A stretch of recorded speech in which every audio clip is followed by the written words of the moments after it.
program and not those of the owners, advertisers, and management company of Sugar City FM 90.3. Nor are such statements necessarily supported or endorsed by the owners, managers, or advertisers of the station. While we encourage all to share their opinions, we do not support any comments that may slander, discriminate, or otherwise offend anyone, and we insist that you refrain from any such statements. Fellow citizens, near and far, join Newrish Nital on Sugar City 90.3 for Fear No Favor.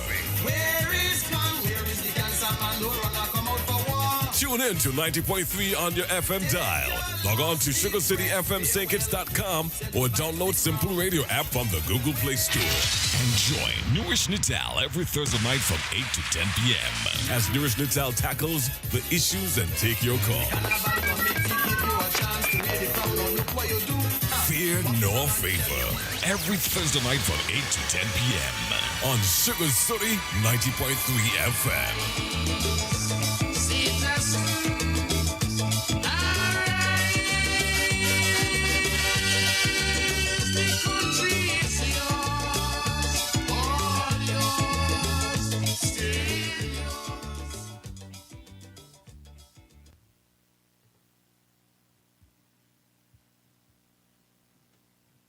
Good evening and welcome to Fear Nor Favor.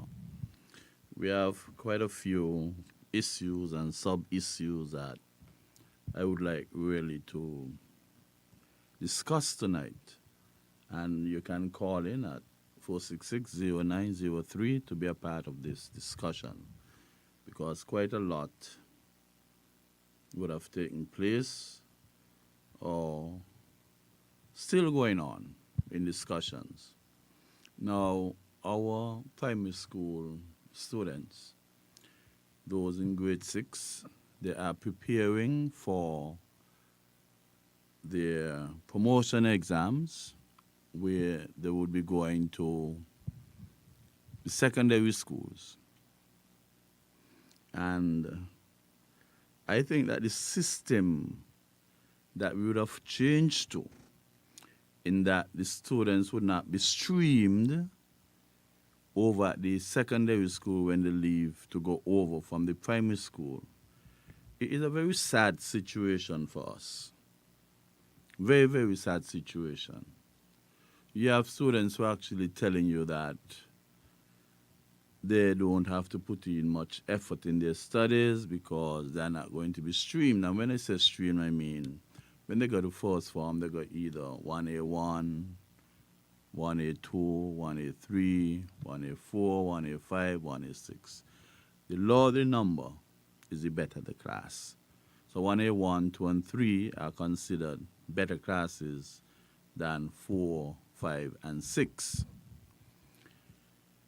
Now, that was an incentive for the students who really pushed some work, and with the parents to structure some study timetable for the students to maximize or optimize their chances of going in a reasonably good class. However, somebody bought and sold our government that concept that they should no longer be streaming the students, but just let them go over and they place in classes. They call them zebra, tiger, cat, lion, whale, shark, all sorts of different names, which I am not in favor of. It doesn't make sense. We are getting less out of our students, much less out of our students.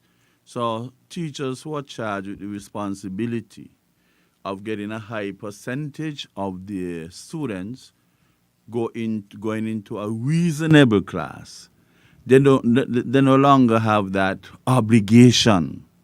So they don't have to push out as much energy because it would not be detected that you were the grade 6 teacher, and this is the result. Most of your students gone in a 4, 5, or 6. You cannot even put a yardstick to say, well, this teacher would have done well, let us commend her, commend him. All that has been taken away by buying into this nonsensical method of sending children off to high school. We can't do that. We cannot do that. Children globally are getting smarter at a younger age. So you would find, I can recall one time some Indians came in for me to teach them over the summer duration. And they were of fourth form ages, and I took out my fourth form material to assist them in maths and science. And they tell me, no, we do that already, we did that already. The students were really sixth form syllabus content students at fourth form age. So they were like 2 years ahead. But we here now, we want to keep back people as much as possible. Even when you have a gifted child, some persons are finding issues with a gifted child, going forward and being ahead of the child's time. We should be happy, because sometimes when we do that, that particular student becomes bored easily. They might even start to create mischief inside of the class.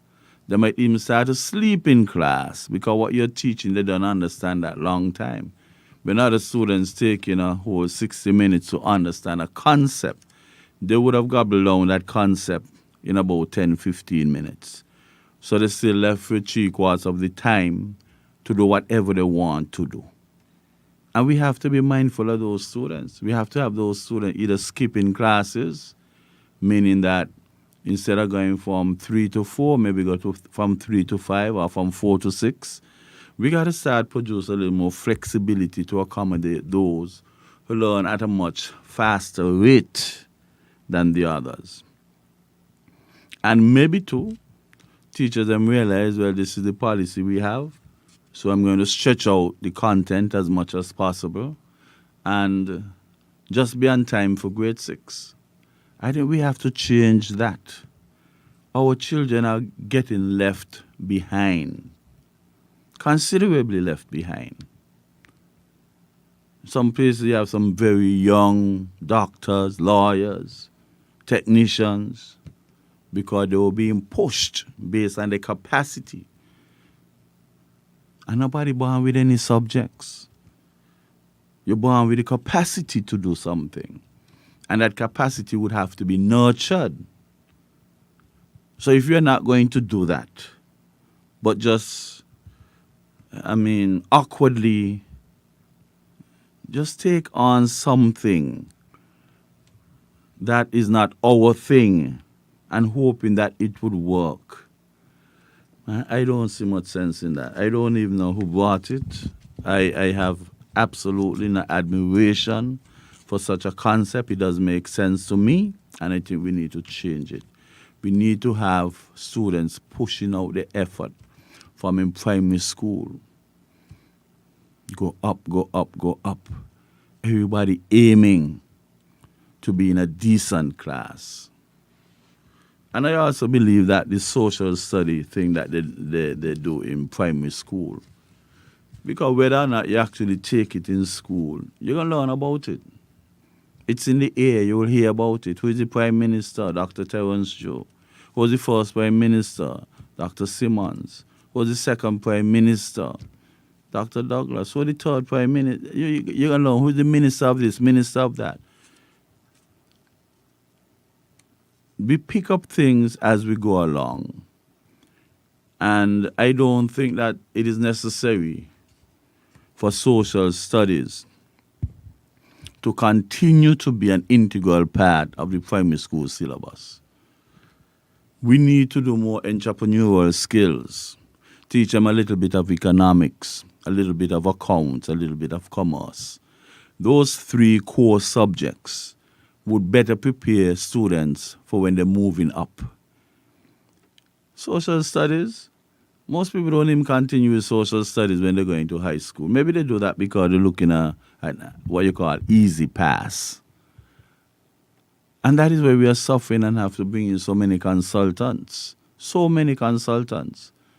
Because our children, they don't have a clue about commerce, economics, nor accounting. Don't have a clue. And we are not addressing that. We are trying to appeal more and more to the young people. Eventually, somewhere down the line, to become entrepreneurs. They approach a bank to get a loan, to start up a business, provide them with some startup capital. But still, they're confused because many of the business terms, many of the principles and concepts they do not quite understand.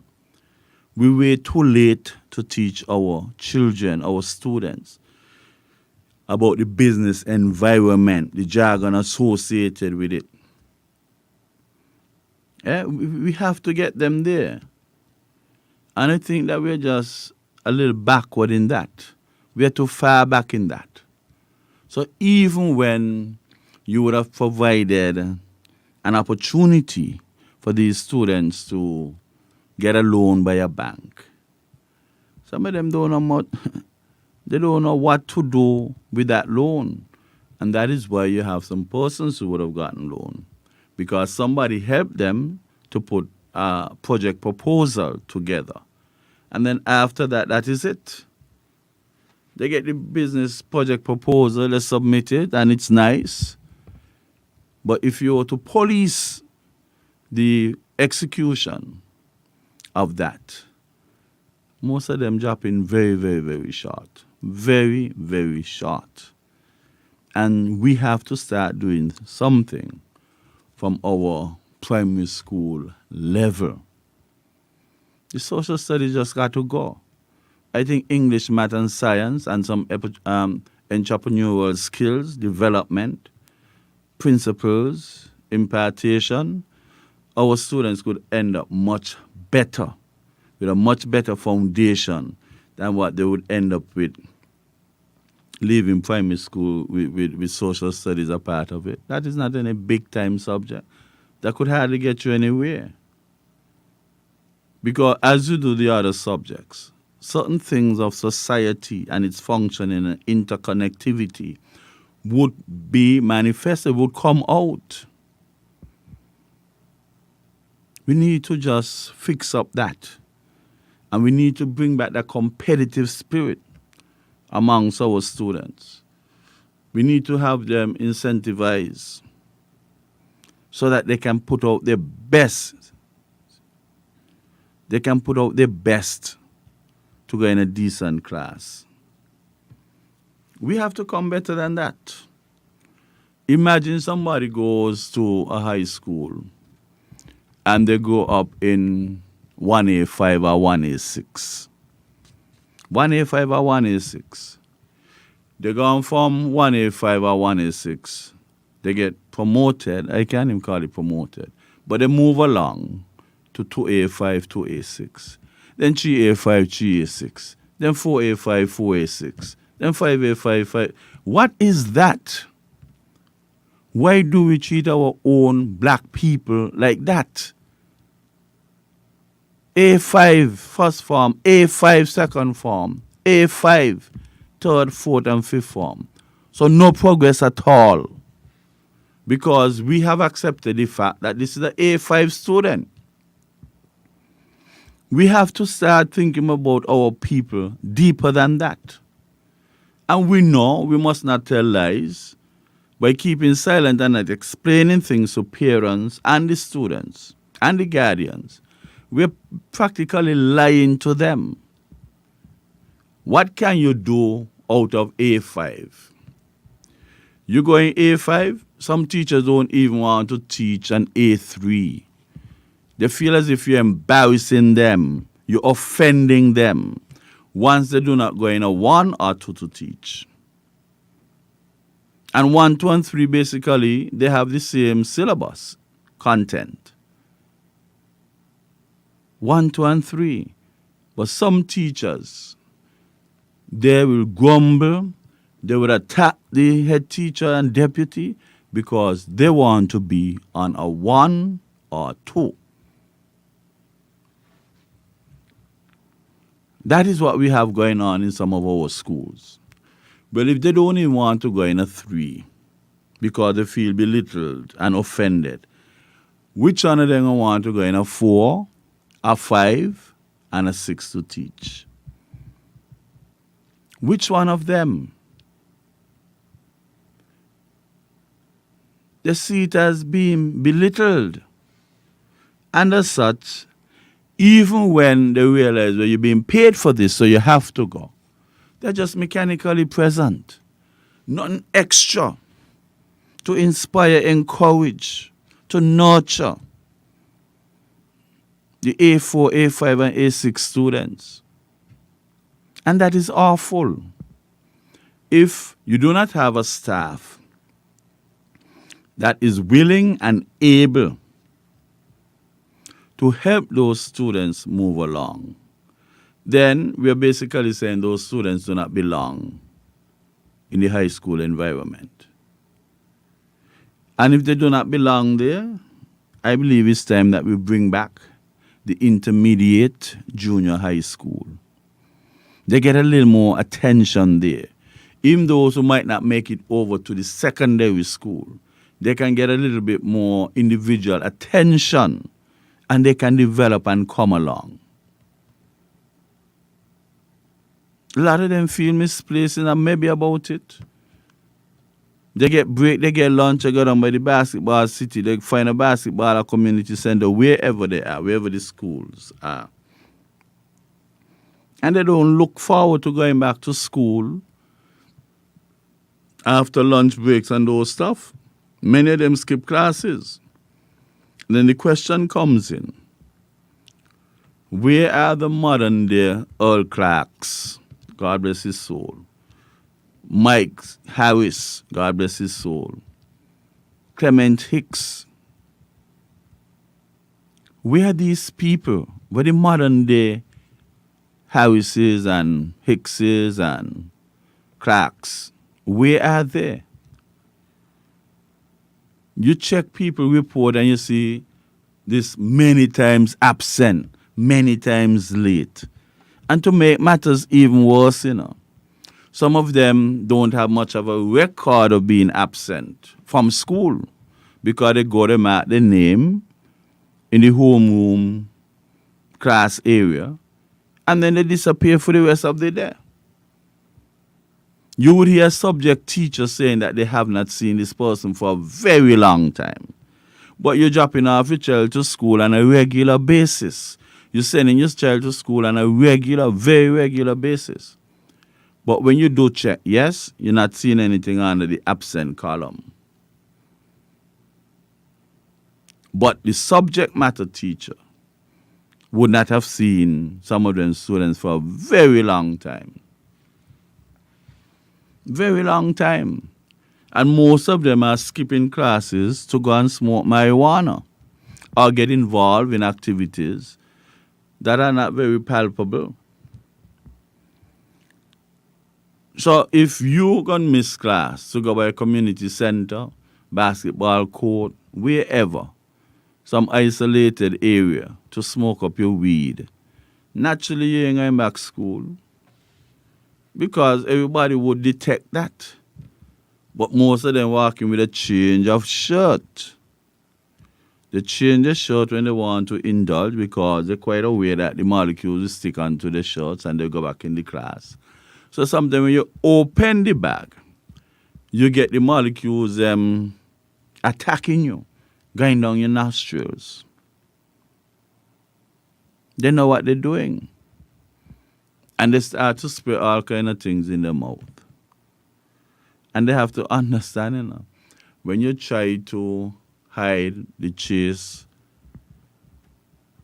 of whatever substance you're using, you could be poisoning yourself slowly, especially if you're doing it on a regular basis.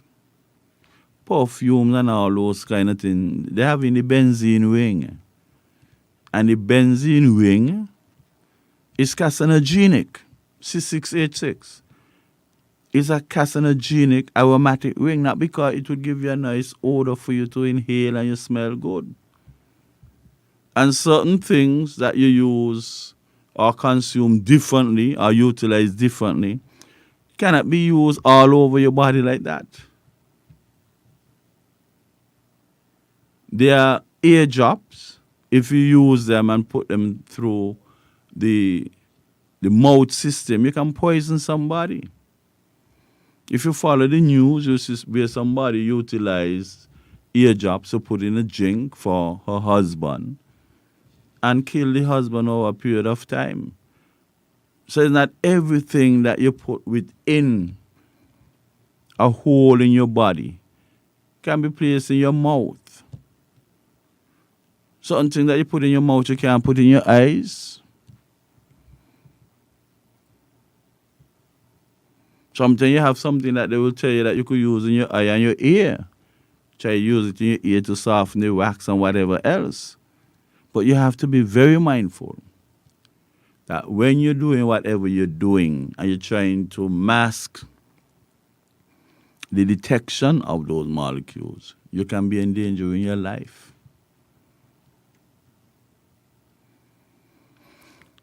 So we are back to it. We have to explain to the children that, look, being in an A4, A5, A6, the problem with that is that when 1, 2, and 3 doing the same syllabus content, 4 and 5 may be doing, and then 6 might be doing something on its own.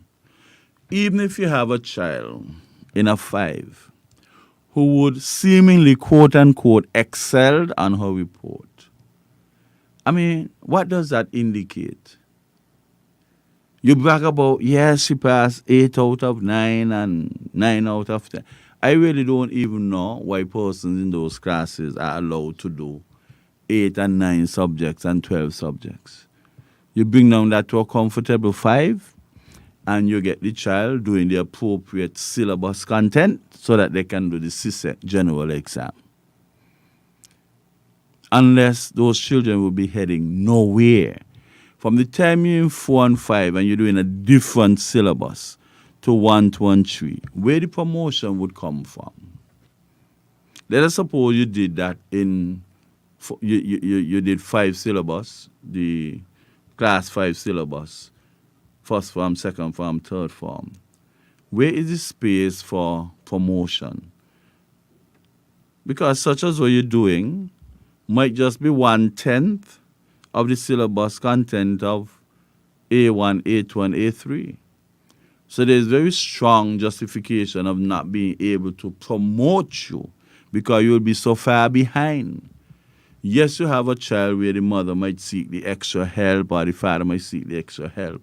And somebody in an A5 could actually catch up with those who did the content in A1, 2, and 3. But those are just statistical outliers. Just statistical outliers. And we have to be more honest with our students. Let them know you, based on the trajectory, you will not get much of a chance of doing CSEC general. You want to tell me that a parent or parents or guardians invested in a child from kindergarten, forget about preschool, from kindergarten up to 5th form. That's about 12 years. 7 years in primary school, 5 years in high school. And at the end of it all, that child doesn't get a chance to do CXC general exam. You need child about 4 or 5 to focus on. And you try to help. You think it's to make the child as marketable as possible. And apart from doing that, you work on the psychology of the child. So when he walking in town, he doesn't feel like the other classmates or schoolmates them laughing after him or her. And I think this is where the problem came in with this kind of thing that they would have adapted.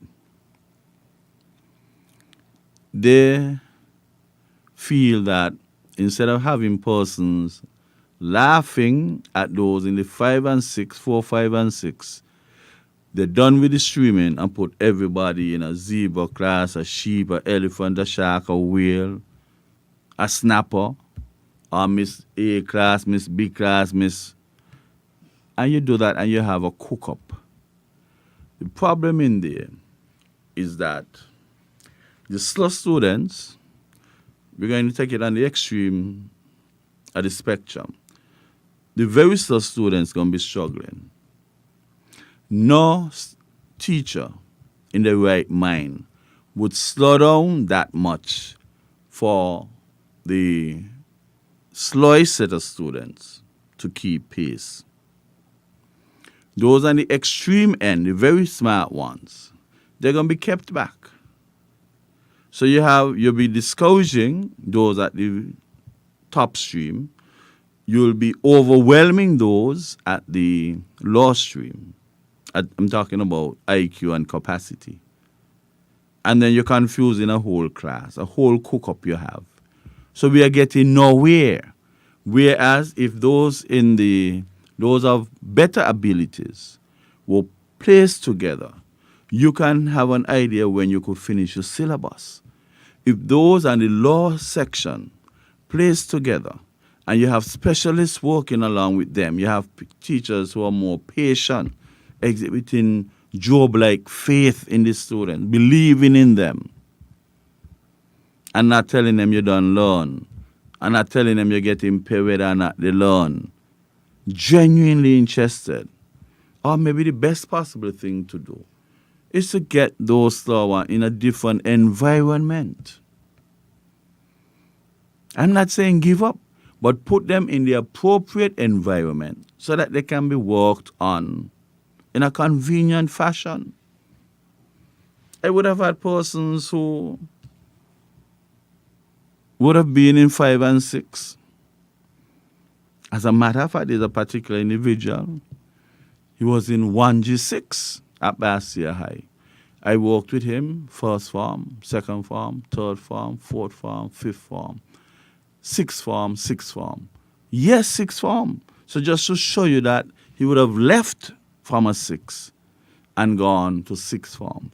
And not only did he go to sixth form and excel, but he also did a degree. And he's now one of the better math teachers that we have around. So once you have the person willing to work on that individual, it would happen. But it's not every teacher dedicated like that. It's not every teacher capable like that. Some capable but not willing to push out the energy. Some willing but not capable. So it's a very delicate equilibrium to establish there to make sure that those persons are helped. And I'm saying the appropriate environment, a junior high school, should be established. A junior high school could be established. And then, when they would have improved, they can go over to the high school. Those who just cannot make it over, you find some other way to accommodate them. But the main thing is to have teachers trained properly, amply trained to help those students. Because we can't run from the fact that we're experiencing problems, Some students are being left behind. Don't mind how politicians say no child would be left behind. Some students are being left behind. Because you go from primary school to secondary. You go down to the teachers training college, some of us, some of them, and they do either primary education or secondary education. Where is the middle school education? So when you go to Bastia High School from Village School, Dr. William Connor, Newtown School, or St. Peter's, or Sandy Point Primary you go for, where are the teachers who hold these hands? Who teacher went to the middle school, junior school, education syllabus? Who? Remember these students coming from one end of a spectrum and going over to the other extreme end of the spectrum. First form, second form. Once ago, Bassi High School used to accommodate people from third form because they used to have to go junior high before they came down to Bassi High. That system, I think, used to work very well. There was always some opportunity for somebody, if they were not academically inclined, to be picked up, maybe given 3 subjects to do, develop a skill.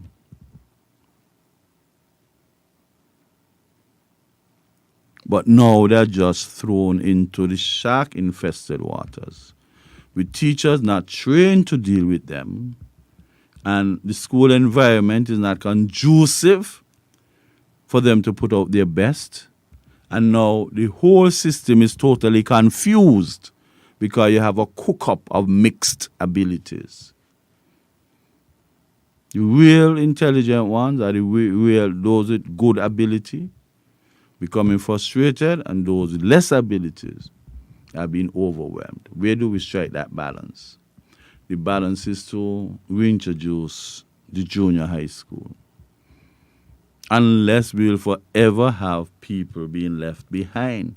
Politicians could utter anything they want, not child left behind. That is good. It's good for the airways, good for public to put into the public's domain. But in reality, is that really happening? When we get the results, the minister would normally go, well, for quite a number of years, I haven't heard that.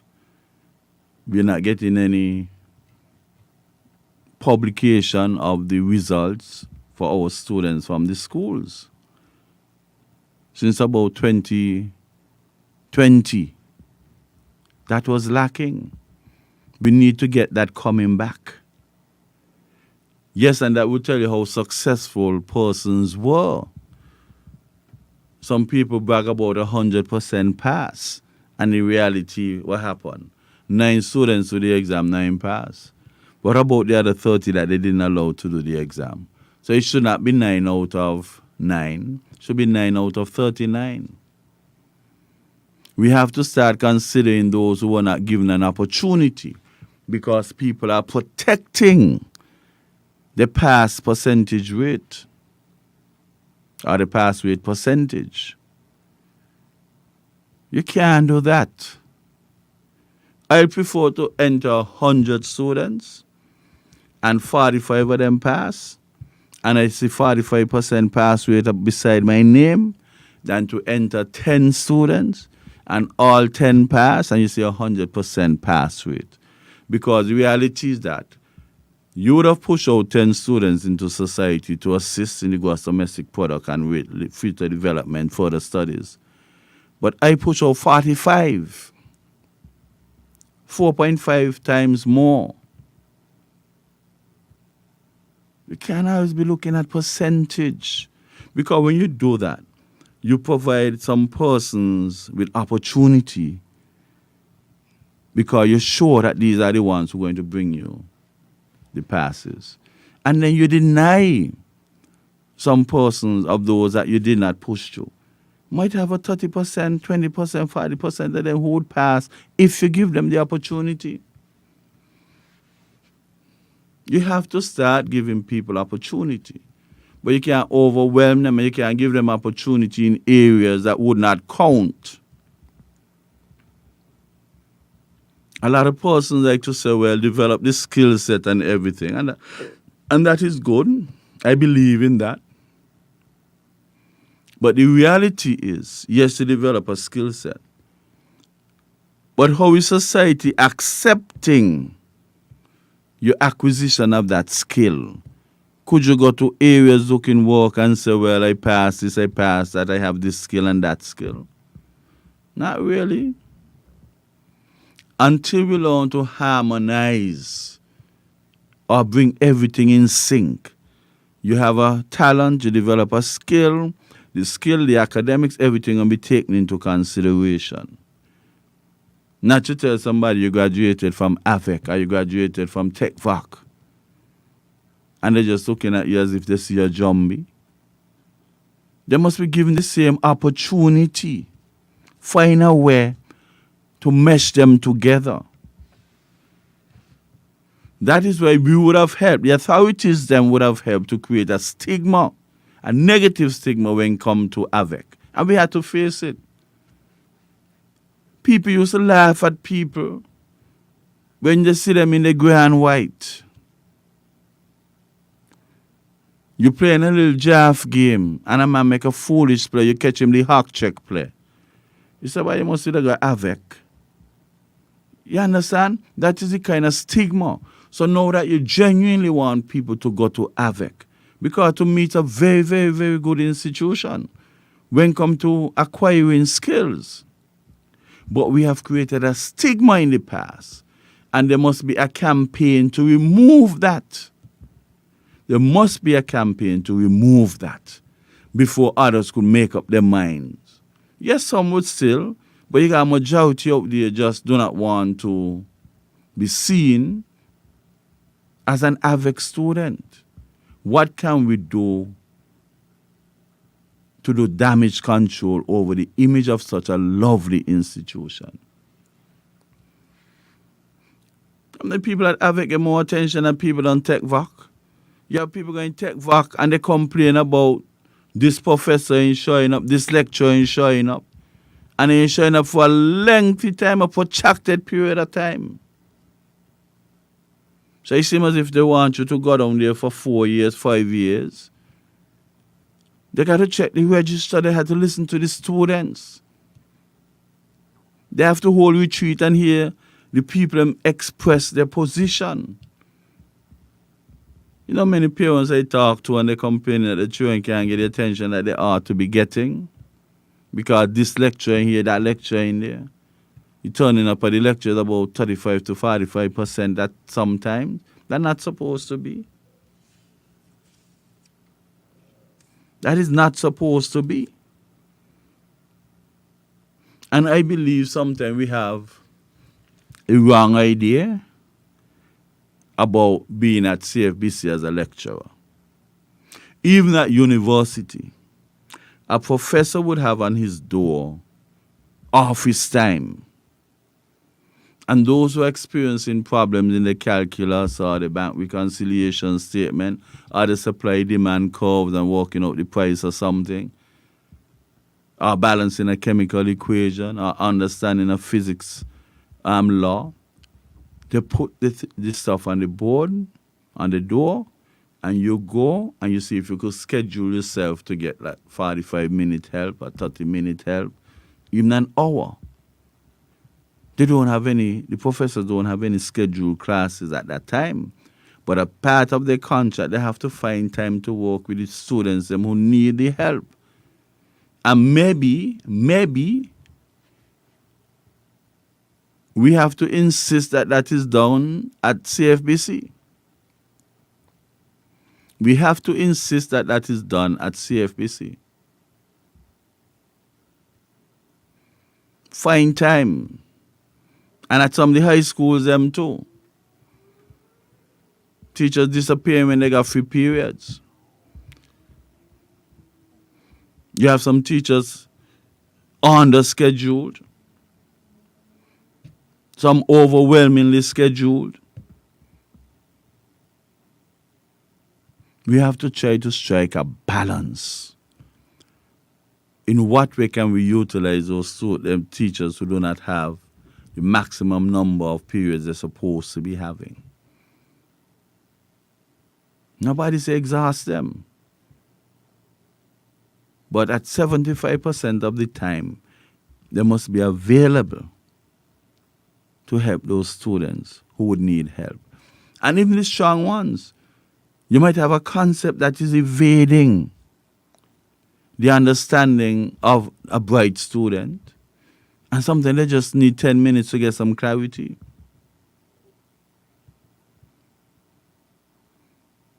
Sometimes that is all that is needed. So don't think that they know a lot already and you ignore them, because that could be a situation where you impact them psychologically.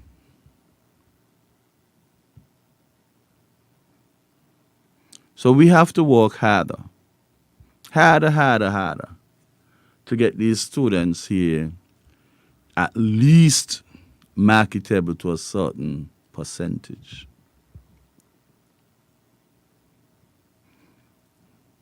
So we need to come clean with the A5 and the A6 students and let them know based on the trajectory, you might not get an opportunity to do CSEC, but we have to create that opportunity. That other jokey thing that they're doing, school leaving exam, Sexy been trying that and it doesn't make any sense to me. Because to do 6 of those subjects, when you could just let somebody do 3 CSEC and be in a better position to move forward, whether for a job or to do further advanced studies. It's better that way. Don't ever tell me that some of them ain't gonna make it to do any CSEC. You don't want to make them ready. So you pile them up with this. I don't even know what they call it. CCLSS. I refuse to even learn the acronym. Because it just doesn't make sense. Think you go downtown and say you got 25 of them there? I think if you got a million, anybody taking you on. Society must work in unison with whatever you're offering students to do. You can't tell me do that kind of subject class when you go downtown, no employer knows anything about that or even willing to accept people with that. That's like when they used to do CSE and GCE.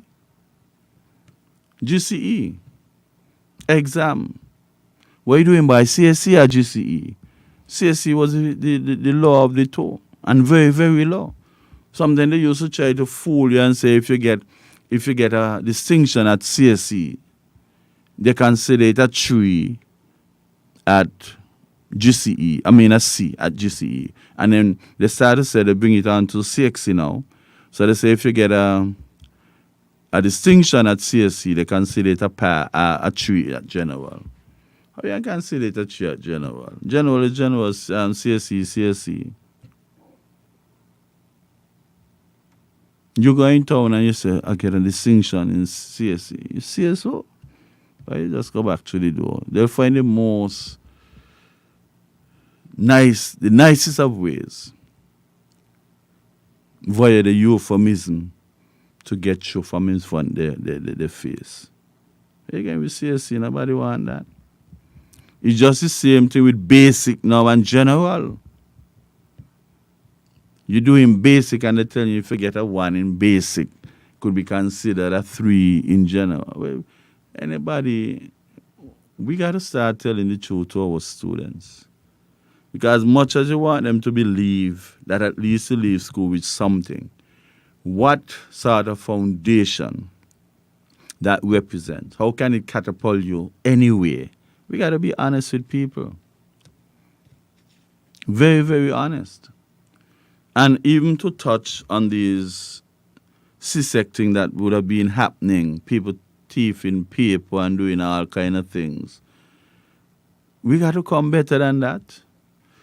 You know how hard this fight was to get the Caribbean Examination Council to have accreditation throughout a wider section of the globe? And now you want to put it where people going to doubt whether or not people really had these passes or whether or not there were leaks and that's that. We don't want that. We come too far. We struggled. We tried to replace GCE, the London GCE or the Cambridge GCE exam. We tried to replace that. Try to keep money in the regional circulation and also to have subjects that are more conducive to our regional environs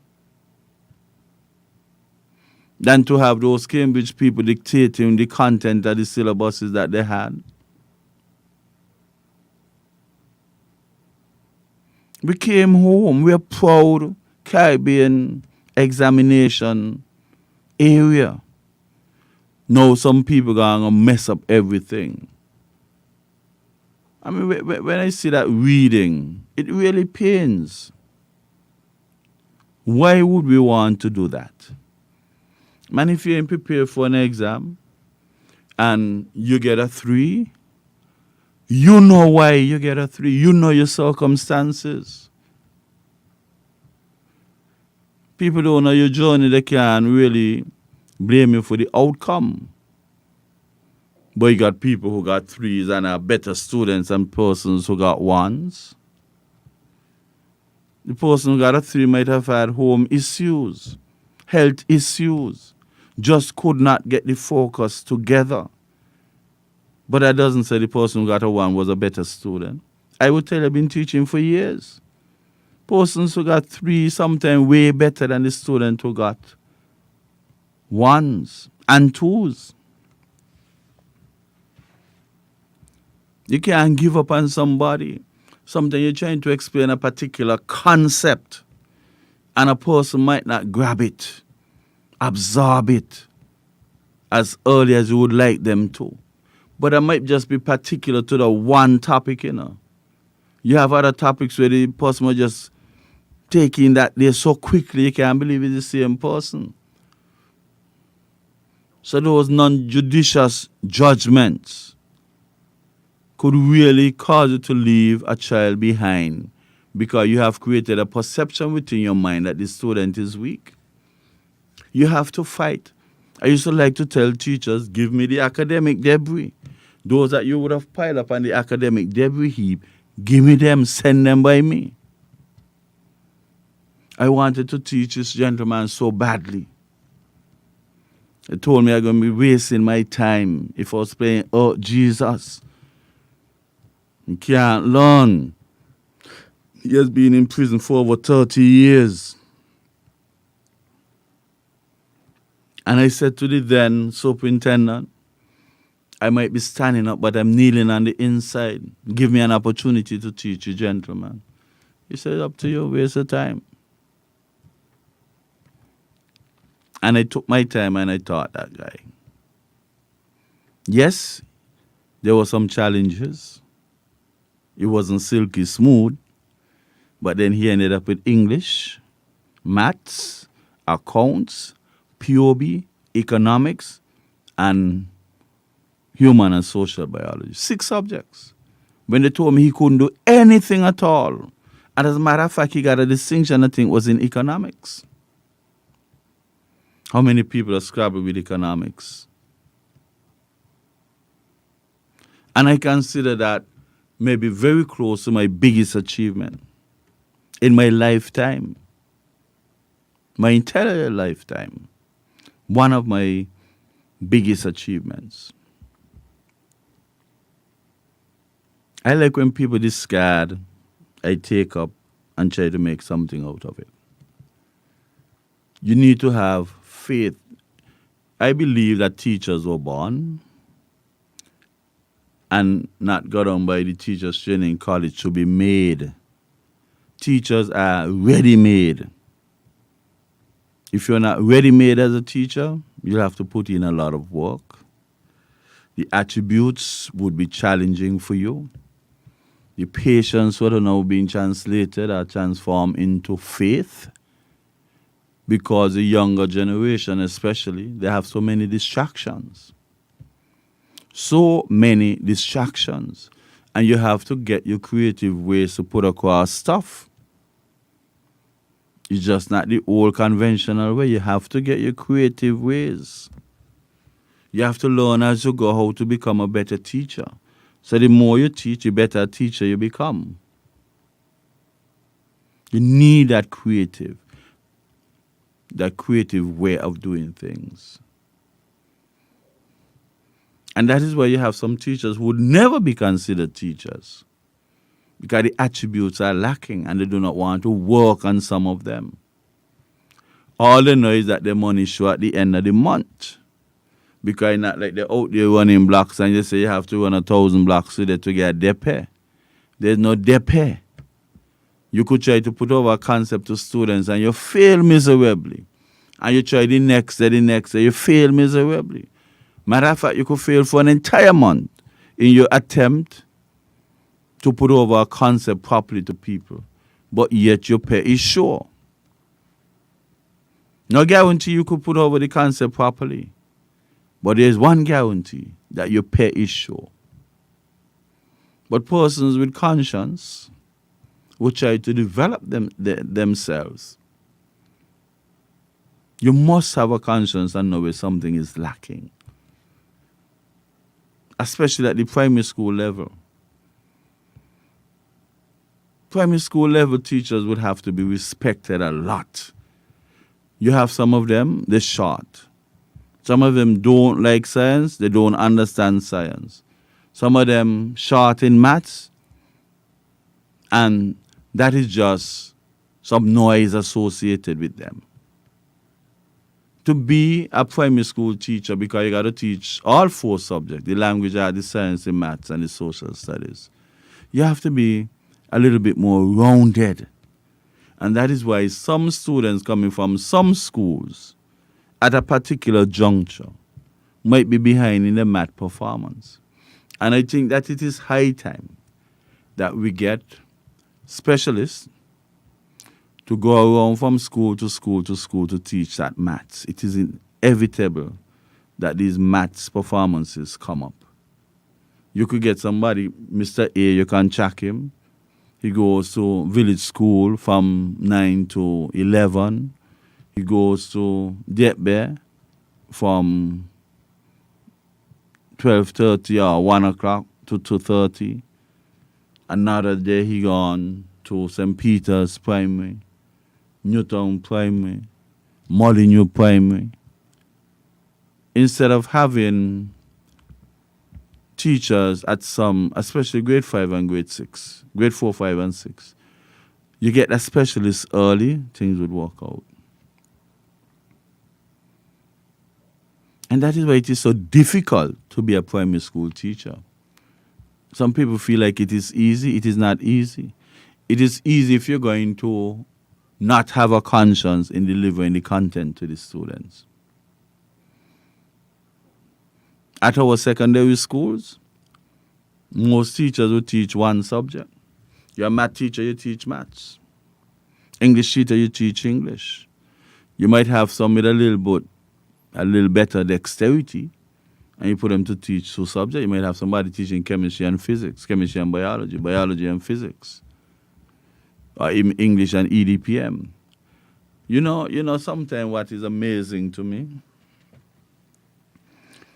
to get into teaching, you have to have English and maths as a prerequisite. And at one time at a particular high school, you had students without an English teacher for months. And I wonder how the hell this could happen. Every teacher is supposed to have English and maths as a prerequisite. Are you telling me that students without an English teacher for so long? Where was the head teacher?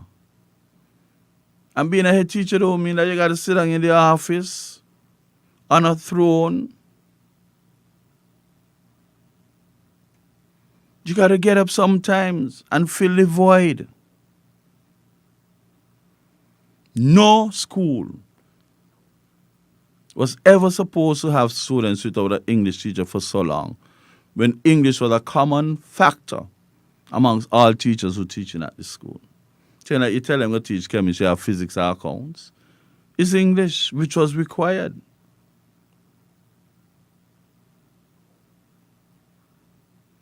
And something they like to take advantage of the younger teachers. Well, that is another story, because people leave in fifth form and going straight to teach secondary schools. It is so easy to become a teacher in our federation and maybe throughout the region. And that is so because you cannot get sufficient teachers.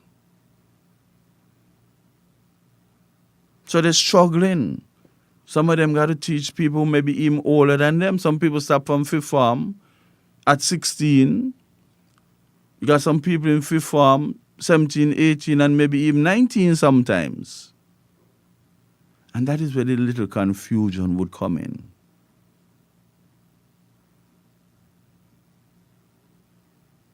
We have to try harder than that. And when you get the young teachers, them don't overwhelm them.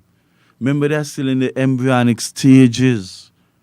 Don't fix up now schedule, teaching schedule or timetable because you have a friend who will talk to you nicely and you don't want to give her or him too many periods. You want them to have 3 periods. So you slam the session that you should have put on that same senior teacher onto a junior teacher. I can recall when I went to teach first at Cairn High School and then at Bastia High. Every minute you get in a paper, you're supposed to have 3 sessions, you get a paper. I got them so often that I think I memorized what they used to be saying. Due to the unavoidable absence of your coworker, you're asked to substitute in class that at this particular time. So many of them I had. I could have built a paper house out of them. But it never bothered me because it was all in my quest to become the best possible teacher I can be. And it worked out. But you cannot always overwhelm a new teacher, asking them to hold on in some class to some other teacher. And some of the reasons given for the teacher to be absent, something you wouldn't believe. Rain coming one time, the staff room filled with umbrellas. And this teacher just wouldn't move. She waiting for the rain to stop. Maybe that is why when we Caribbean people go to England, we lose our jobs fast because if it's not often, we ain't going anywhere. And she reached in the class 20 minutes before the bell was scheduled to go. And the students then basically asked her, well, how come you just coming? And she said to them, I lucky I reach. Those kind of mindset cannot operate in our schools. Sometimes you listen to stories of people who might be incarcerated, and I ask them to tell me about their schooling. And these are some of the stories you get at times. These are some of the stories you get at times. I think certain things are better left unsaid.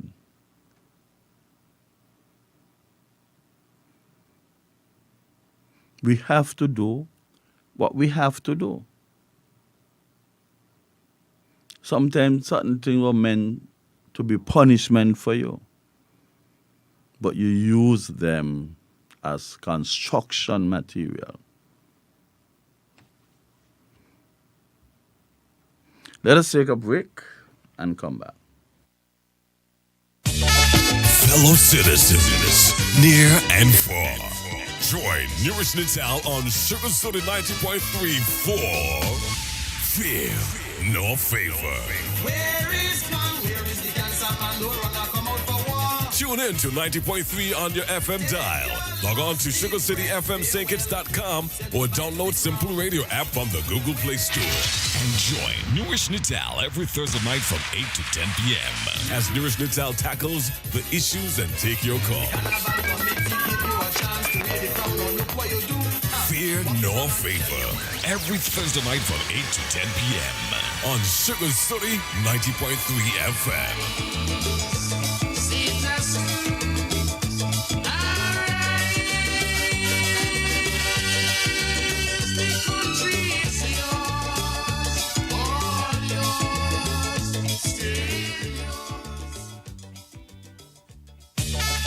Fellow citizens, near and far, join Newrish Nital on Sugar City 90.3 for Fear Nor Favor.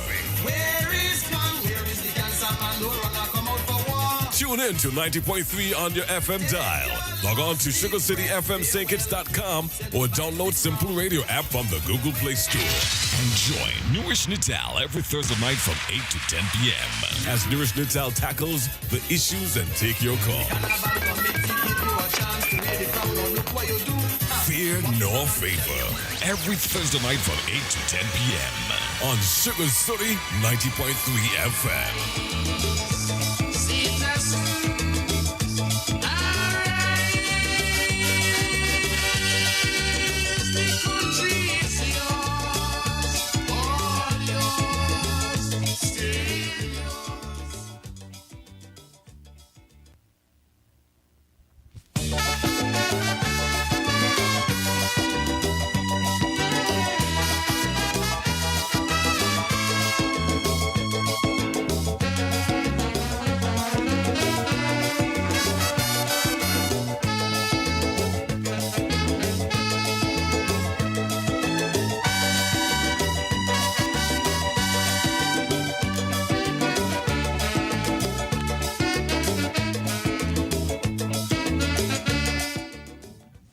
Welcome back to Fear in Our Favor.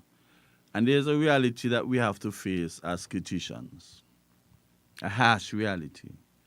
It is not every Kititian would be able to grow up and pursue a career in St. Kitts.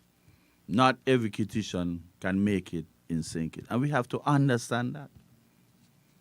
We have competition for jobs. We have competition for living spaces. We have all sorts of stuff. We have competition for opportunities. And we must not get the impression that every Kititian should be able to make it in St. Kitts. Because the reality is that, you have a lot of foreigners in St. Kitts. A lot. So they would be competing with you for certain things. So there goes the competition. You might go away to study. You might do physics. Or you might do accounting. And you come back. And you can get a position to apply what you would have learned out there. So you even decided to be underemployed. You might work about 5,500 a month, but you're holding on 1,500, 1,800, or 2,002 job. But you have your student loan to pay. So you work out now that, no, I have to go overseas. So as much as you would have liked to be here to assist in building your own country, you have to get a job opportunity elsewhere. Unless you would have to stay here and remain underemployed. Your student loan would be going up and up and up because you're not touching the principal at all. We have to understand, not every Kititian would be able to make it in St. Kitts. Under whatever, it doesn't matter. There are persons who love St. Kitts and would have had to migrate in order to get ends meet and get better economic opportunities. You're a police officer. You did the inspector exam years ago. But there's no budgetary vacancy because they would have budgeted for whether 10 inspectors. And that budgetary allotment is not increasing. So you have to stay sergeant, and just hope and pray for that vacancy to be created or to come around. Somebody might retire. Somebody might pass away. And then you have to go now for interviews. Because not you're alone, You're about 17 other people who don't do the inspector exam as a sergeant or even staff sergeant. So some luck would have to be in it. Some luck would have to be in it. And that is why some people would leave and migrate to another area. Some persons were stuck in a particular rank for many, many, many, many years. Many years. Those are factors that would cause people to migrate. It's not that you hate your country. It's not that you don't like the government. Every government operates off of a budget. And if they can only budget for 10 inspectors, but then you have 17 sergeants awaiting that opportunity to be promoted, even when it comes, it's only one they're going to choose. If things start to happen, and instead of 10, they might need 12 or 13, then you get a little quicker opportunity. Still all the factors, a lot of moving parts. There are times when persons will have to migrate for betterment. There are times when persons might have studied and had good intentions of coming back home, but there's no scope for application for what you would have learnt, and that can be frustrating. So you visit as often as possible. But your desire is that you can have the scope for application of what you would have spent your time, energy, and money trying to put in that grammata that lies between your two ears. And it's not easy. Universities are becoming more and more expensive. But the beauty about it is that you can step out in your country, do some work while you study. But then you have to have good discipline, because sometimes the socializing to override the discipline that you are to have to pursue what you are studying. So you have to be selective in the things that you do. Unless you'll end up spending 9, 10, 14 years, some college stop you at 10, doing a degree, because the application is not airtight. You're still subjecting yourself to the pressures of your peers and consuming a lot of precious time, and you ought to have redirected that time and remain laser focused in what you're doing. Because even if you're here, you're trying to work as much as possible to get monies to pay for your degree. But at the same time, you start to work so much that your grades start to drop. So you now got to give up on some of the hours of the work and just focus a little bit more and attain it. So you have to make sacrifices. You can't even afford a music festival ticket. But I don't know where they're going with those 4 numbers and those tickets, boy. Those tickets really expensive, Really expensive. And I believe that the time has come for us to be surgically discriminating with respect to certain people.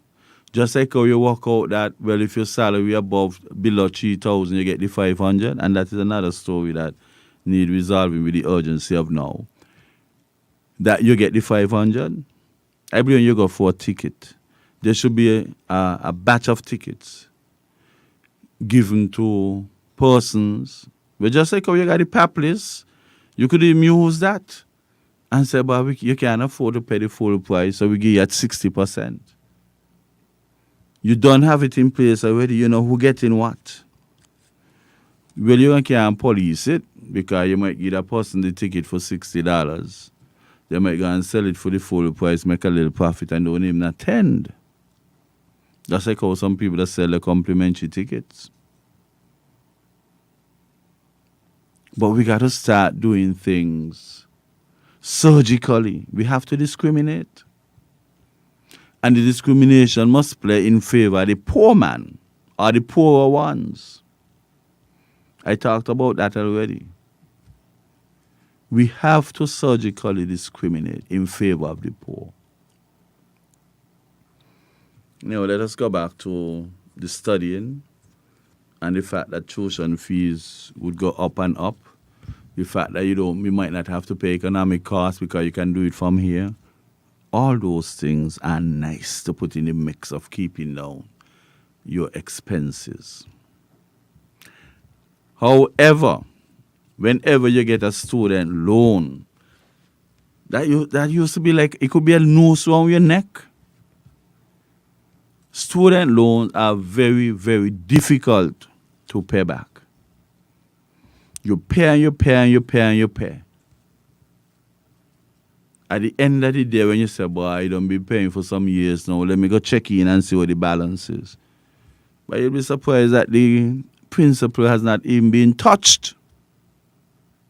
That is where we got to appreciate some of the things that Dr. Joe are doing, he and his administration. Compared to this month, that would make $208,000. I would have already paid back to Development Bank. And my principal has not been touched as yet. You could imagine that? Now, the government came up with this humanitarian concept for persons who would have been out there studying and had loans and whatever. I went to the bank this week to sign off on some documents so that my interest rate would have gone from 11% to 5. And you have to ask, some people don't understand interest rates. When you say, well, there's a little decrease, man, even 1% reduction in interest rate is substantial. For you to get an example, if you take a loan for 500,000 at an interest rate of 11%, but it's 800,000 in interest you have to pay. 800, so you ain't even talking about the principal as yet. $800,000. So we have to be mindful. We have to be grateful. We have to be thankful for the fact that these steps were taken to assist persons who were still paying back the student's loan. Then you have to ask yourself a very pivotal question. Why this wasn't done before? You had a labor administration in, people had students' loan under them. You had a PAM administration, well, not PAM, you never really had a PAM administration. You had a PAM NRP administration. You had a PAM NRP administration. Then you had a labor administration. Then you had a unity administration. Now you're having a new wave of labor administration. And this is the time when this very important, critical decision was made. And the guys, Dr. Joe would have to be applauded because he understands. He comes from a very poor family. He been out there studying. He know of the challenges of many. And any one of us who do not commend that move highly, we are ungrateful. To get your interest rate down and the line long. I talked to somebody today and they said, but my time is next week on this day at a particular time, going to sign off on the documents. You know, not that it affords you a little bit more net disposable income, but it provides you with some cushion to do certain things. Things that you wanted and could not have comfortably. You can now direct that savings to have something more comfortably, to better look after a family member, to even get you medication that are expensive, for you to even start an insurance. We have to be very, very thankful. And that is not all, the saving and so is not all. The psychological impact, the psychological onslaught that you used to experience as a result of knowing that that principle A moving despite so many hundreds of thousands or scores of thousands or tens of thousands that you would have paid back, and the principle, like a brick wall, just wouldn't move. I think that is one of the better moves that would have happened in favor of persons who have loans at Development Bank. I only wish that some other banks could follow suit and extend something similar. I would like to publicly say thank you. I would like to publicly commend Dr. Joe on making that move. And I ask the question, and it will remain a question for a very long time, why this wasn't done sooner. Anybody who wants to debate it, well, come and let us debate. If you have the answer for me, come and let us discuss it. Nobody could tell me it could not have been done.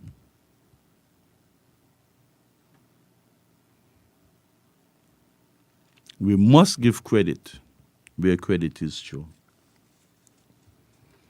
You know how many persons would have liked to do a second degree in a vertical movement, to go from an associate to a BA, or to go from a BA to a master's, or to go from a master's to and unassociated another masters, or even go up to the PhD level.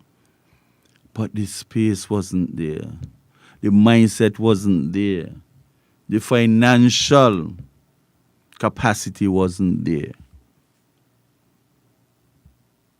And now it came in like a neatly put together rose. Just taking care and offering you therapy. Very therapeutic. And some people don't understand the therapy involved in relieving persons of financial obligations, to have choices and options to do other things. What can be more therapeutical than that? We're not really going beneath the surface to really appreciate the effects that would have been materialized to the benefit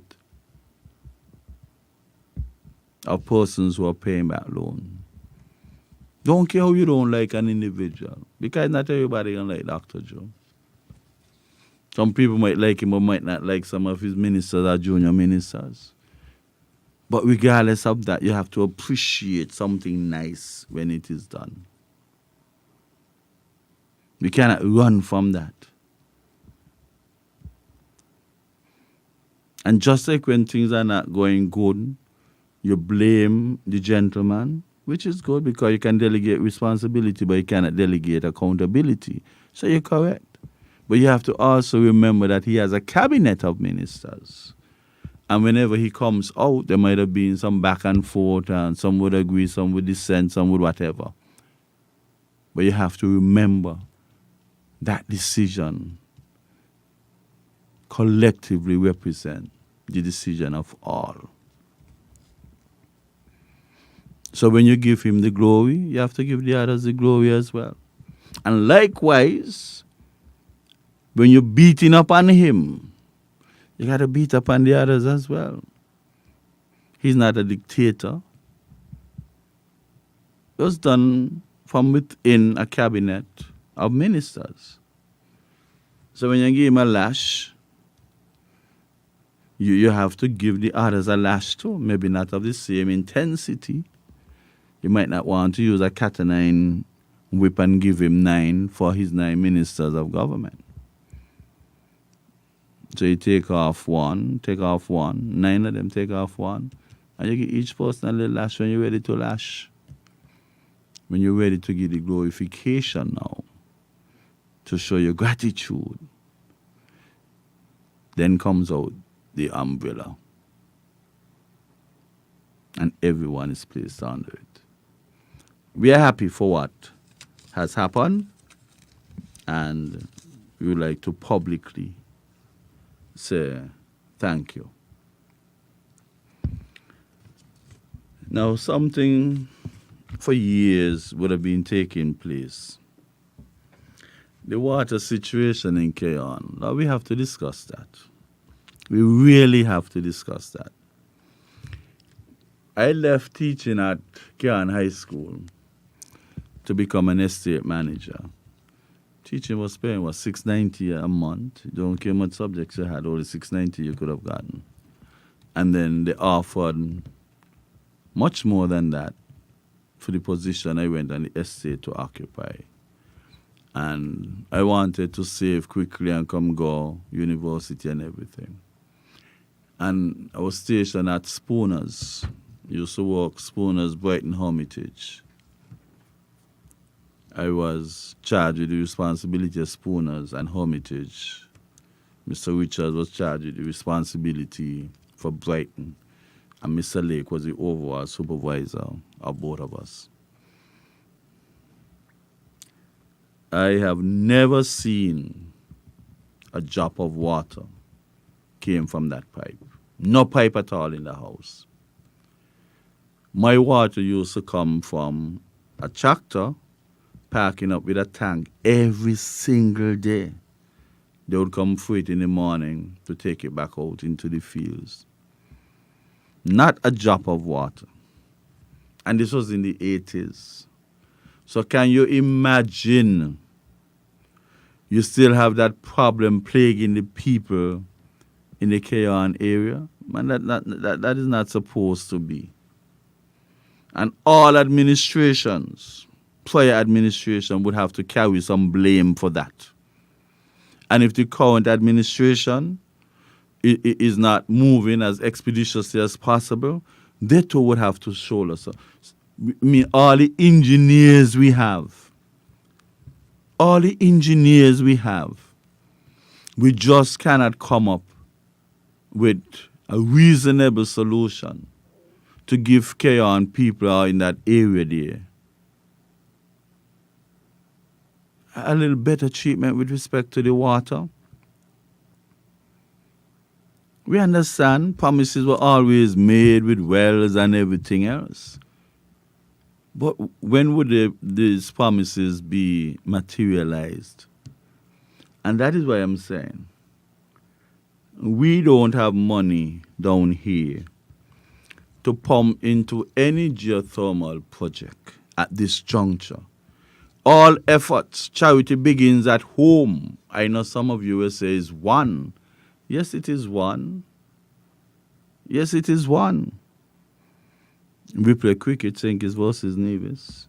We run track and field. We're St. Kitts representing itself, Nevis representing itself. There's so many things that we have done apart. Now, if you want to develop a geothermal and it call for a lot of money, I feel the way to go for that is to invite foreign investment. We down here, and don't think that I hate Kitisha, I mean divisions, but we down here have situations that need to be resolved before we could think about using the extra. There's no extra. We don't even have sufficient. Those desalination plants should be going in construction and helping to resolve the situation at Keon. This is going on for too long. Way too long. You can't put your effort somewhere else. You can't put your energy somewhere else. You can't put your money somewhere else. Charity begins at home. And just like how the request for geothermal coming from over on Nevis, we got a request for water in Keon for years.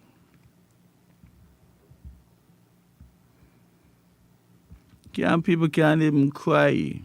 Are they crying? You won't see the tears them. Their body dehydrated. No water, they always have to buy the plastic water. We have to look after Keon people. We have to.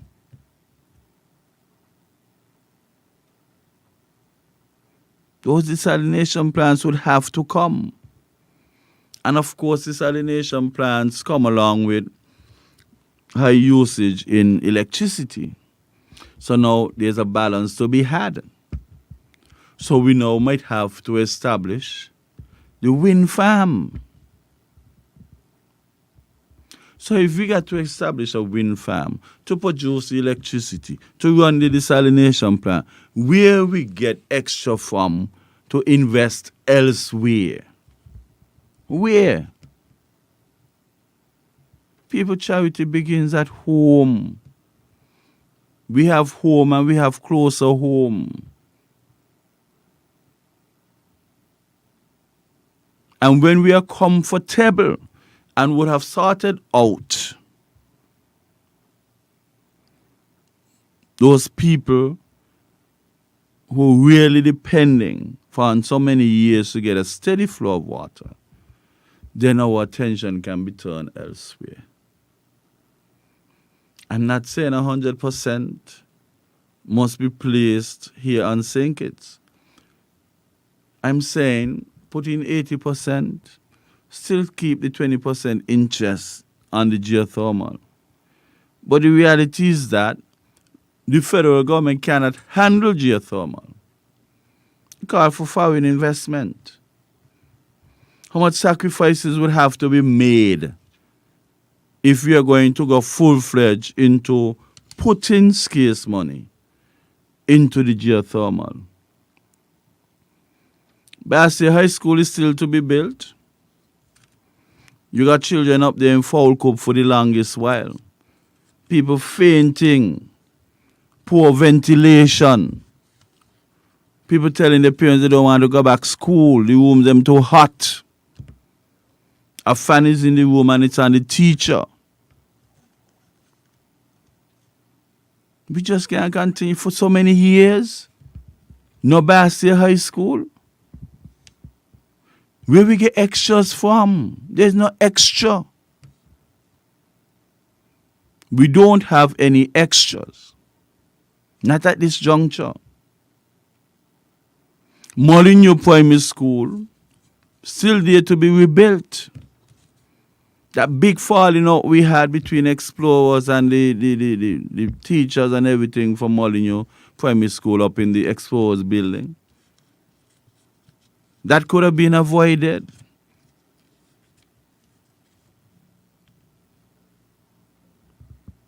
That could have been avoided. So we don't have any extras. We need a Bastia High School. And it's not like we're putting up a school that was never there. The school was always there, the oldest school we have. The Obadiah Williams Primary School. That eximious head teacher, but none could ever match. Obadiah Williams, Bastia Boys School. For whatever association he had with Molyneux, the Molyneux School was named after him. And I feel any way that he is the face of, or perceived to be the face of, deserve the attention to preserve the quality and attributes that he had. Go up and downtown. Why you went boys school now? How you so smart? Do this, do that. You always hear about boys school. Obadiah Williams. We have so many things to get done. We don't have any extras. I know sometimes it's difficult to give a time frame. But now I think we have to be asking for a reasonable time frame. We want to know when the water situation in Keon might be resolved to reasonable comfort. Nothing can be totally arrested, but mitigate to reasonable comfort. We want to know when the Molyneux Primary School going to be rebuilt. I see them cutting grass all the time. Then the grass gets so high that you can't even see the school itself. We need that. And we got to push a bigger effort. Bigger effort.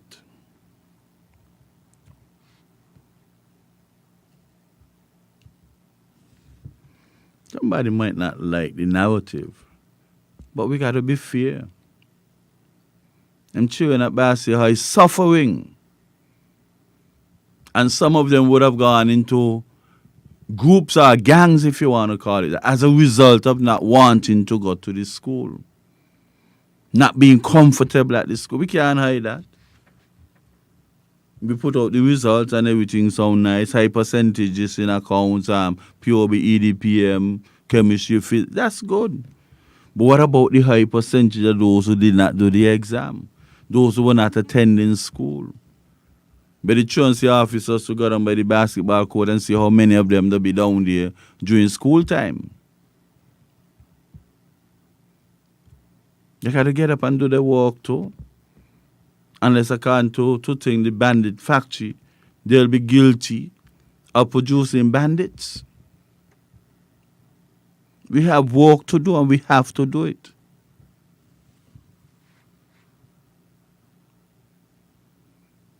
Let us take a break. Fellow citizens, near and far, join Newrish Nital on Sugar City 90.3 for Fear No Favor. Where is man? Where is the cancer man? No runner come out for war. Tune in to 90.3 on your FM dial. Log on to sugarcityfmsingkits.com or download Simple Radio app from the Google Play Store. And join Newrish Nital every Thursday night from 8 to 10 p.m. as Newrish Nital tackles the issues and take your call. Fear nor favor. Every Thursday night from 8 to 10 p.m. on Sugar City 90.3 FM.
Welcome back to Fear Nor Favor.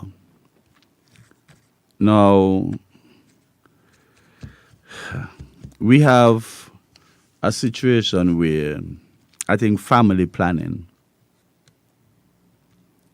before persons decide to get children, just like how you have counseling for persons who intend to get married, we need some family planning, counseling, because the age of mothers is a much younger age than before. Persons are becoming grandparents at the age of 35. Or sometime maybe even before 35. And to me, that is a problem. People have to learn what parenting is about before you trespass in that vicinity. You cannot get pregnant for somebody and there is no degree of certainty that that person would be around to help you parent that child. Because parents go through, females go through so many things. So many things. Before, during, and after, if they come out the labor room alive. You heard about the athlete just 34, had complications in a pregnancy, and she's no more. The psychological impact of wondering whether or not you would have gotten pregnant for the right person is sufficiently disturbing that it can change up your physiological being. You have to make up your mind. Take your time and make up your mind. Now, I'm not saying that you should be reckless, take risk, and when it happens, then you go down the chemistry lane, try to drink Clorox, try to drink all kind of things to get rid of it. Right? Because as far as I'm concerned, abortion is illegal in the Federation. Last time I checked. And some doctors would not want to do it, but some of them in a conniving way would do what they have to do in a secretive way. But you have to be mindful that it is illegal. So you must do your calculations. Am I ready for this before you actually even start taking the risk? You got to do a risk analysis. When I don't do this and this happen, what do I do? Do I try and abort the pregnancy? And who would I get it? Who would I get to abort it? You might listen to a friend who might have tried her own thing before, whatever combination thereof. But it might not work for you. Some persons are having 1, 2, 3, 4 abortions and complicating things for themselves. So even when they make up their minds to get things done, they have challenges. Some of them, even after doing that, they're not even consulting a physician to make sure that the way is clear, there's no debris to infringe the progress of the well-being going forward. Some person might have started out, yes, this is a good person, we're getting along nicely. And brap, pregnancy hits and is a complete stranger. You have to take your time and plan. Too often, we have persons getting babies and who walking down the road helping with the baby, the new boyfriend. And the baby ain't even 2 months yet. Where was the baby father during the pregnancy, during the delivery, and now on the birth of the child? We have to slow down. We need speed bumps. Take your time. Now, could you really afford a child? Because to me, ladies would have to assess themselves. Am I in a position to look after this child by myself? And if you're not in a position, don't get the child. Because 75% of the time you end up on your own, or you end up getting somebody to assist during the challenging time. And before that baby could walk, that person who is helping would want his own child. And last week we spoke about postpartum psychosis that could lead to depression. And then just this morning somebody was telling me about the experience with that. And that up to now, the child reaching a particular age is still suffering from it. And like she said, we said last week something, the person is not aware that that is happening, and that is true. Because she said that she found herself crying for no reason, doing this, doing that. And it's only when she went for professional help, then she knew it was that. People, we have to plan, not only financially, not only the moral support from the baby father, but also you have to change your lifestyle. Some persons getting baby and want to live, operate, party, have fun, recreate themselves, entertain themselves, as if they are still lone rangers, not child in the midst. You can't do that. There are so many things that you cannot do when you have a young child. A lot of things would have to change.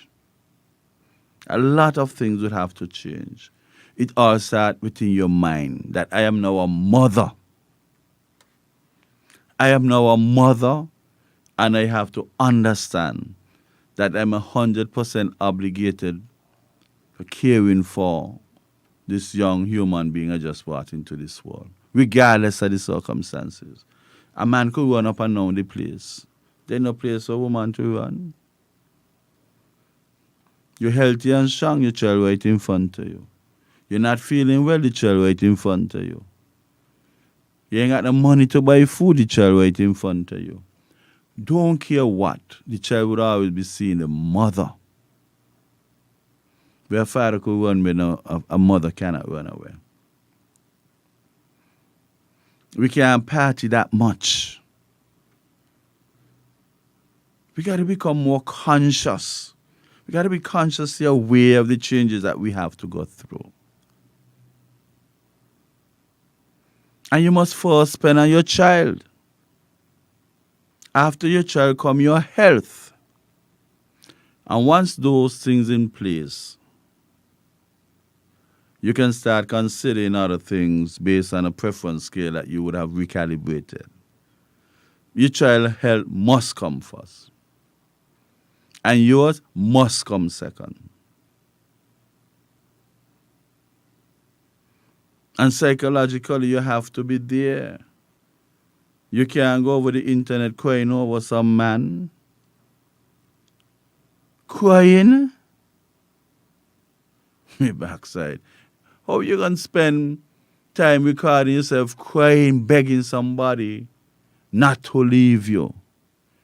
I saw this video and it was just outrageous. I know love is purely subjective and cannot be measured objectively. But in the event that you have a child, that concern you have for your child should cause you to bring yourself to some sort of stability. Because when you don't cry all that cry, you know, then take about 3 to 4 months to recuperate from all that crying. Because much as the tears might stop falling on the outside, they might continue to flow on the inside. And when they flow on the inside, they disrupt your physiological being, put your whole body out of equilibrium. No man is worth the disruption of your bodily equilibrium. It is not worth it. There's always better out there, regardless of what you have. Sometimes you have to forget about a 15-year relationship and start afresh. You have to be strong. You have to tell yourself it can happen. And don't let any one man indicate to you that he's all that you could have and the best that you could have. I always say, do your best until better can be done. And when better can be done, you do it. Or if you want to make sacrifices, compromises, and you deconstruct and you reconstruct, all that is good. But nobody is worth your sanity. And you can't self-induce that kind of suffering. You can't self-induce. Now, when you don't do all the bawling and crying, and you're walking in the street, you now have a personal problem. I wonder how much people laugh after me. That again is a psychological problem. And then you remember the traumatic occasion where you went to the area to plead for somebody, to encourage a person to be there with you or to come back with you or not to leave you. That is traumatic. Then you start to suffer from post-traumatic stress disorder. Your whole body and mind out of whack. And you're telling me that there is somebody who you're willing to sacrifice your state of being for. There is only one person, and that is God. Anything outside of that bracket would not worth it. Because something you invest and you invest and you invest and you invest. That is why people end up with psychiatric problems. That is why people can't advance at the rate they want to advance, because everything keeps coming back. You must do your calculations. Conduct yourself. You have so many challenges already simply going through birth. What more you want to add? Any additionality must not be your concerted effort in doing. Whatever come by must be unforeseen contingency. We have to come better than that. I was on a workshop 2 days ago, and it was suggested that parenting must be taught from grade 3 coming up, so persons could understand.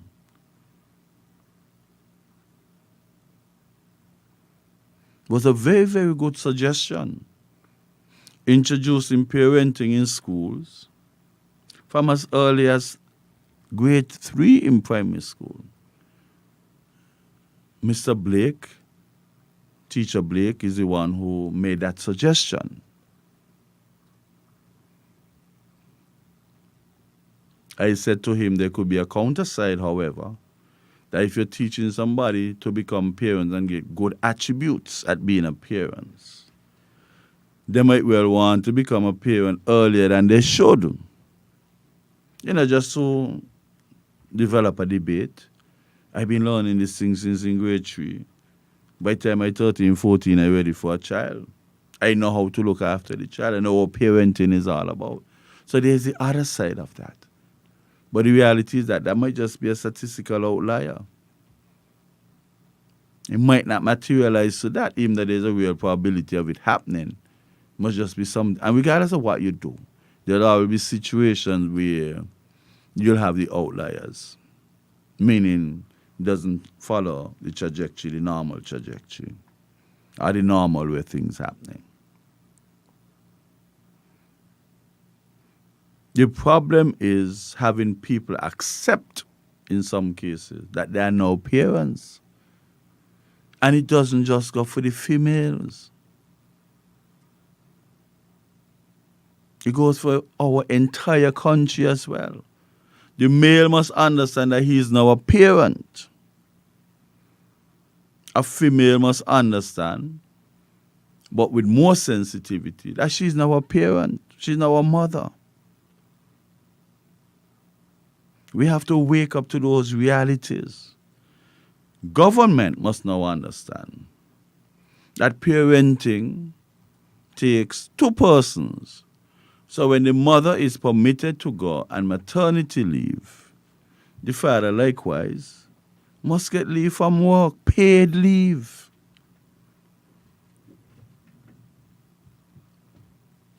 Paid leave, and nothing is wrong with that. I think if they go together, they understand, they go to sessions together, that would even help them to stick around the person who would have taken the risk to make them a daddy. Some of us take it for granted. Vap, you get pregnant. Vap, you go hospital. Vap, you come back home. Vap, you ready to go again. You say you go? Man, far from that. Many risks in between there. Many disappointments could be there. And you could be a major part of the problem for that person. So many complications could happen.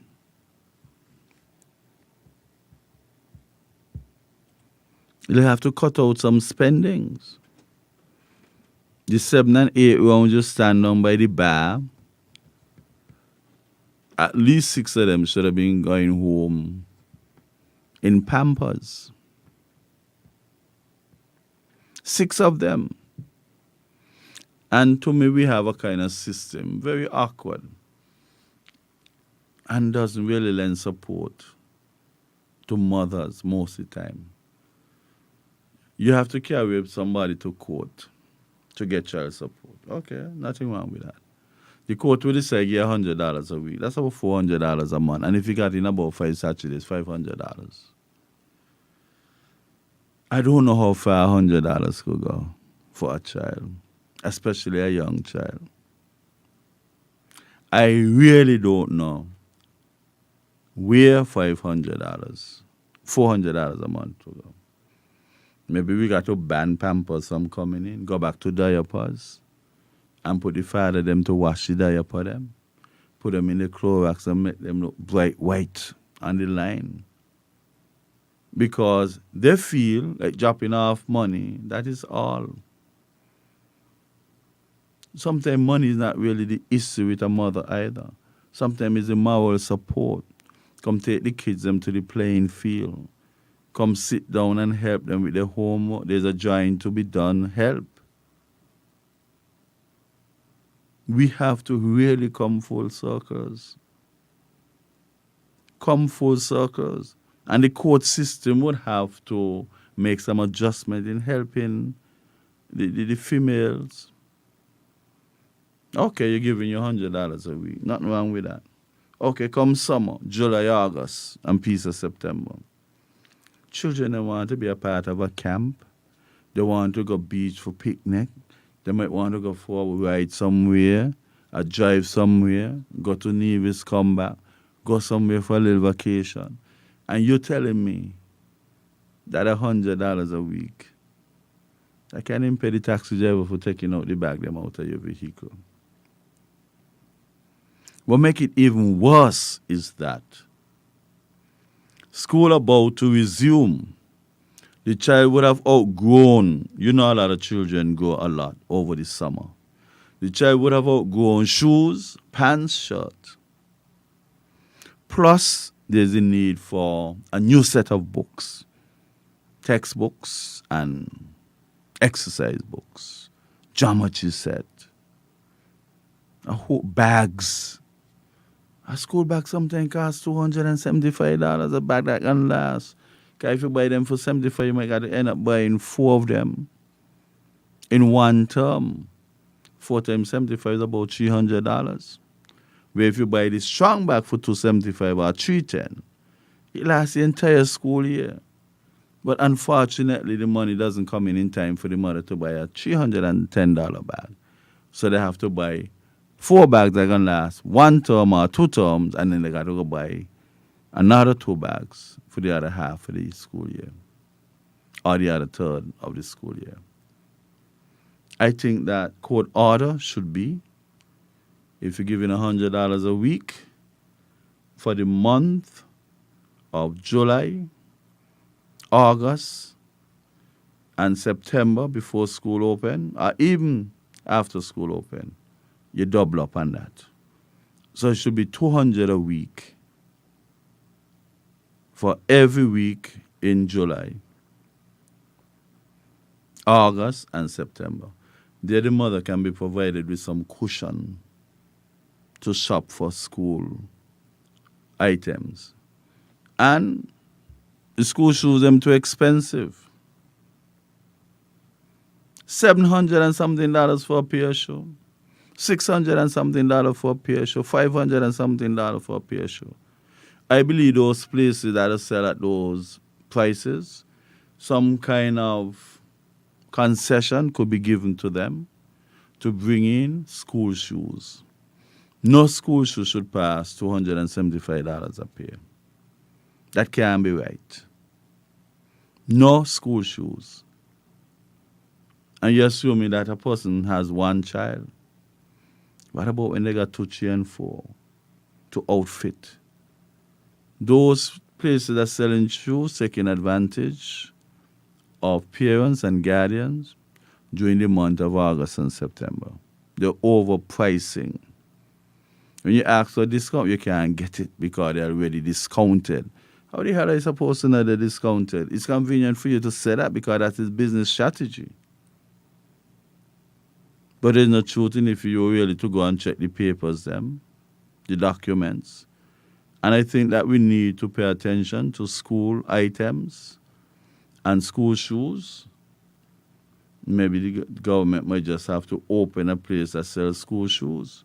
You go to town with $1,000 to buy 2 pair of school shoes for your children, and there's only 1 pair you're coming out with. You have to go and have the other one supplemented amply to come back and get the second pair. So we got to start looking at that. I think we have come to the end of our session for this evening, and I'd like to thank you for listening, and I hope that apart from being informative, it might have been a bit instructive, and we look forward to our session next week, Thursday. I hope that at some juncture between now and next week, I can get my former student, Dylan Byron, or Byron Messiah, to come and give me an interview live, and we can discuss a few things. Thank you very much for listening, and enjoy what is left of your Thursday night.